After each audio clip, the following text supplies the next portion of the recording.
Good morning, students. How is you all? Hope you all are fit and fine. Students, today we are going to start our next topic, that is atomic mass. In the previous class, we have discussed about the atoms, symbols of the atoms we have discussed. Today we are going to start atomic mass. Atomic mass क्या है? ठीक है, atoms के बारे में हमें जो भी जानकारी लेनी थी हम ले चुके हैं प्रीवियस क्लास में. बहुत अच्छे से हमने समझा एटम्स क्या होता है, किस किस ने उसके रिप्रेजेंटेशन दिया. देन हमने लास्ट में देखा कि आईयूपीएससी ने क्या किया, एक सिंबल्स प्रपोज कर दिया. किस बेसिस पे था वो?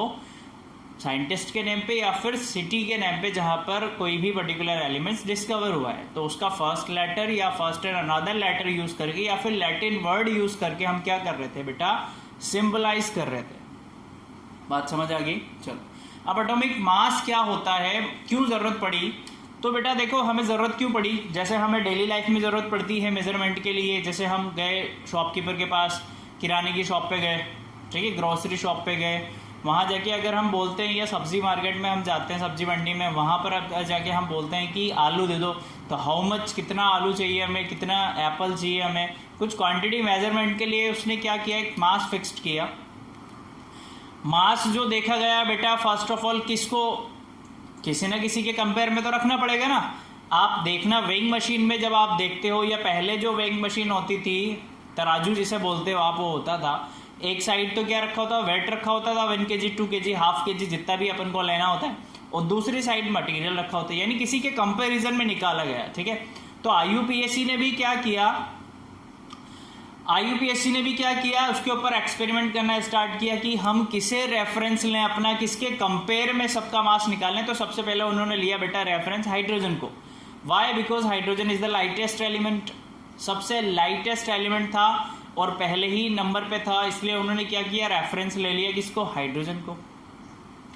हाइड्रोजन को रेफरेंस लेने पे गलती क्या हुई, क्यों हाइड्रोजन नहीं ले रहे हम रेफरेंस? देखा वैसे बेटा, जैसे ही उन्होंने हाइड्रोजन का रेफरेंस लिया, जैसे ही वो कंपेयर करवा रहे थे अदर एलिमेंट्स के साथ, तो जो रेशो निकल के आ रहा था वो होल नंबर आ रहा था, यानी कोई फिक्स्ड नंबर नहीं आ रहा था किसी भी एलिमेंट्स का एटॉमिक मास, होल नंबर निकल के आ रहा था, तो उसे वहां पर डिस्कार्ड कर दिया. देन फर्दर डिस्कवरी हुई कि अब किसे रेफरेंस ले हम, तो उन्होंने क्या किया, ऑक्सीजन को रेफरेंस लिया. ठीक है, एटॉमिक मास भी 16 था, ऑक्सीजन 16 को उन्होंने रेफरेंस लिया कि ऑक्सीजन 16 के 1 एटम का जितना भार होगा, जितना वेट होगा, उससे कंपेयर करके हम अदर एलिमेंट्स के एक एटम का भार बता देंगे, उसका मास कितना होगा वो हम बता देंगे. ठीक है, 1/16 मतलब एक एटम 16. ठीक है, तो उसके एक एटम से कंपेयर किया. ठीक है भाई, कंपेरिजन हो भी रहा था, होल नंबर आ भी नहीं रहा था. ठीक है, काम चल रहा था. पर धीरे धीरे क्या पता लगा कि जो कार्बन ऑक्सीजन 16 है वो एक सिंगल एटम नहीं है, वो मिक्सचर ऑफ एटम्स था, जिसे फर्दर हम बोलते हैं आइसोटॉप. तो ऑक्सीजन 16 में बहुत सारा आइसोटॉप थे बेटा, बहुत सारा मास मिक्स था. जब जगह वो 16 हो रहा था तो उसे भी डिस्कार्ड कर दिया गया. फिर देन आईयूपीएससी ने क्या किया, 1962 में कार्बन 12 को क्या लिया, रेफरेंस लिया बेटा. कब लिया? 1962 में. जब कार्बन को रेफरेंस लिया गया, कार्बन 12 ही क्यों लिया गया, फर्स्ट क्वेश्चन आपके माइंड में आना चाहिए वो. तो बेटा कार्बन 12 क्यों लिया गया, उसको एक बहुत ही अच्छे से एग्जांपल से हम आपको समझाते हैं. देखो, क्लास में मॉनिटर उसे ही बनाया जाता है जो पहली बात तो डेली स्कूल आता हो, है ना, पढ़ने भी बहुत अच्छा हो, और उसका क्लास पे थोड़ा दबदबा भी हो, मतलब हेल्थ हाइट भी ठीक ही हो. तो कार्बन 12 क्यों चूज किया गया, क्योंकि कार्बन के 13 और 14 वाले जो आइसोटॉप्स हैं वो उस टाइम डिस्कवर नहीं हुए थे, और कार्बन जो 12 था वो 98% नेचर में पाया जाता है, इसलिए हमने जो रेफरेंस लिया वो कार्बन 12 का लिया हमने. इन द सेंस आईयूपीएससी ने जब भी प्रैक्टिकल किया तो कार्बन 12 को रेफरेंस लिया उन्होंने. और उन्होंने क्या देखा बेटा कि जब कार्बन 12 को रेफरेंस रख के उसके एक एटम का जब कंपेयर कराया जा रहा है अदर एलिमेंट के साथ, तो मास एग्जैक्ट निकल के आ रहा है, होल नंबर भी आ रहा है. तो वहां से उन्होंने क्या कर दिया, फिक्स कर दिया कि किसी भी एटम का एटॉमिक मास क्या होगा, 1/12 of mass of 1 carbon atom, या ऐसा बोल दें 1/12 of mass of carbon 12 isotopes, that is 12 unit. बात समझ में आ रही है? वहां से उन्होंने एटॉमिक मास की डेफिनेशन दी। वो क्या डेफिनेशन दी बेटा, देखो कि atomic mass of an element it's the relative mass of its atom, इसके एटम का mass as compared with the mass of an atom of carbon 12 isotope taken as 12 unit. यानी 12 unit में से एक एटम का मास लेंगे, उसे कंपेयर कराएंगे अदर एटम एलिमेंट के एटम के साथ, और जो मास निकल के आएगा वही एटॉमिक मास है। बात समझ में आ रही है?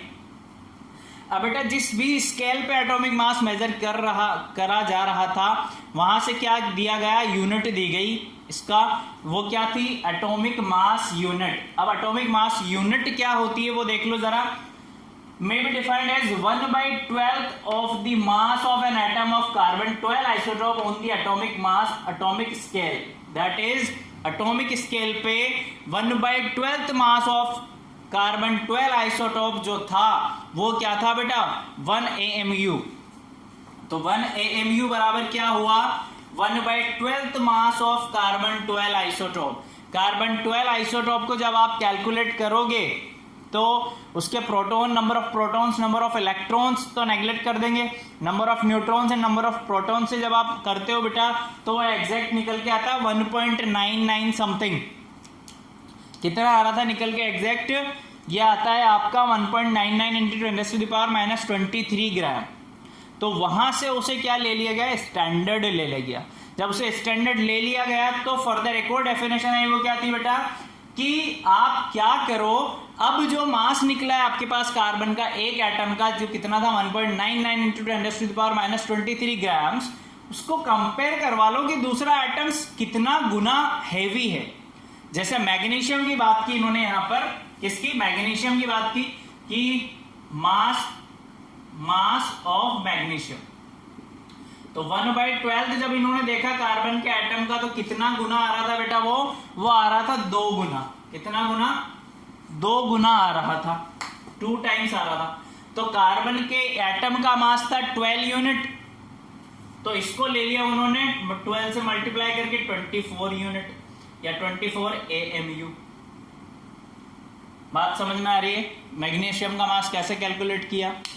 अब देखो यहां पर हमने क्या किया है बेटा, कुछ एलिमेंट्स हैं जो बहुत जरूरी हैं, हमें याद होना, उनका एटॉमिक नंबर हमें याद होना चाहिए, उनका एटॉमिक मास हमें याद होना चाहिए, तब हम क्या कर सकते हैं, इस चैप्टर में बहुत सारे क्वेश्चन आने वाले हैं बेटा, उसे क्लियर कर सकते हैं। ठीक है, तो टेबल में हमने यहाँ पर लिखा, देखो फर्स्ट ऑफ ऑल एलिमेंट्स लिखे हैं, देन उनके सिंबल्स लिखे हैं, देन एटॉमिक मास लिखा है। ठीक है, hydrogen, helium, lithium, beryllium, boron, carbon, nitrogen, oxygen, fluorine, neon, sodium, magnesium, aluminium, silicon, phosphorus, sulphur, और ये इनके सिंबल ये देख लीजिए। और ये मास लिखा बेटा, हाइड्रोजन का 1, हीलियम का 4, लिथियम का 7, बेरिलियम का 9, बोरॉन का 11, कार्बन का 12, नाइट्रोजन का 14, ऑक्सीजन का 16, फ्लोरीन का 19, नियोन का 20, सोडियम 23, मैग्नीशियम 24 कहां से निकल के आया ये बता दिया हमने आपको। एल्यूमिनियम निकल के आया 27, हमने है ना फिगर अबाउट में समथिंग अबाउट लिया है कुछ, है ना। सिलिकॉन निकल के आया 28.085 होता है, तो हमने यहाँ पर 28 ले लिया। फॉस्फोरस निकल के आया 31, सिलिकॉन आया बेटा 32, क्लोरीन आया 35.5, आर्गन आया 40, पोटेशियम 39, कैल्शियम 40, आयरन 56। अब ये तो 20 तक हो गया, यहां तक हो गया ये अप टू 20। अब 20 के बाद जो एलिमेंट्स काम आने वाले होते हैं और हमें पता होना चाहिए, वो ये एलिमेंट है जो हमने आपके लिए लिखे हैं यहाँ पर। क्या पता होना चाहिए आपको, आयरन होता है 56, कॉपर होता है 63.5, जिंक होता है 65, अर्जेंटम यानी जो सिल्वर होती है वो होता है 108, प्लेटिनम होता है 195, गोल्ड होता है 197, लेड होता है 207 और यूरेनियम होती है आपकी 238। बात समझ में आ रही है? ये आपको पता होना चाहिए, नहीं भी होता है तो क्वेश्चन में आपको दिया जाता है वैसे तो, बट अच्छी बात है अगर हमें खुद से ही पता हो तो हम क्या करेंगे, गलती नहीं करेंगे। अब स्क्रीनशॉट लीजिए जल्दी से, देन हम आगे चलते हैं।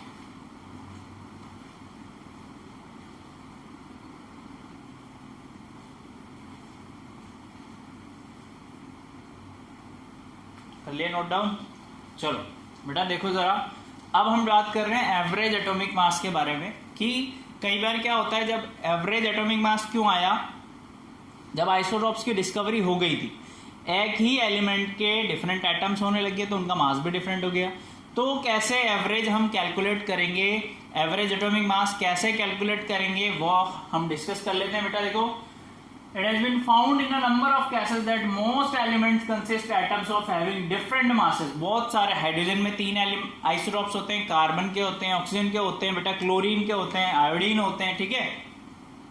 That is they exist in the form of isotopes। in such case average is taken, ठीक है।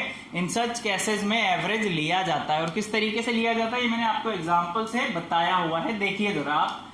देखो बेटा, क्लोरीन 2 आइसोटॉप्स होते हैं, एक होता है 35 और एक होता है 37, और दोनों का रेशो भी डिफरेंस होता है। कई बार आपको क्या दिया जाएगा, अगर मास दे रहा है तो रेशो भी साथ में देगा, या फिर वो ये नहीं देके देगा बेटा 75% या फिर 25%। 75-25 बात बराबर ही है, 3:1 ही होता है वो भी। तो देखो यहां से एवरेज कैसे निकालेंगे हम, पहले वाले के मास को पहले वाले रेशो से मल्टीप्लाई कर दिया, प्लस सेकंड वाले मास को सेकंड वाले रेशो से मल्टीप्लाई कर दिया, और नीचे क्या लिखेंगे, टोटल रेशो, टोटल। तो एवरेज मास जो निकल के आएगा वो कितना आया, 35.5। और हमने यहां पर देखा क्लोरीन का मास कितना होता है, 35.5 ही होता है। बात समझ में आ गई कैसे निकला। आई होप आपको लेक्चर समझ में आया होगा। एवरेज एटॉमिक मास कैसे निकालते हैं, एटॉमिक मास क्या होता है, समझ में आया होगा। कल हम डिस्कस करेंगे बेटा मॉलिक्यूल्स के बारे में। Okay, thank you so much, keep learning. In case of any doubt you can free to call me. Okay, thank you.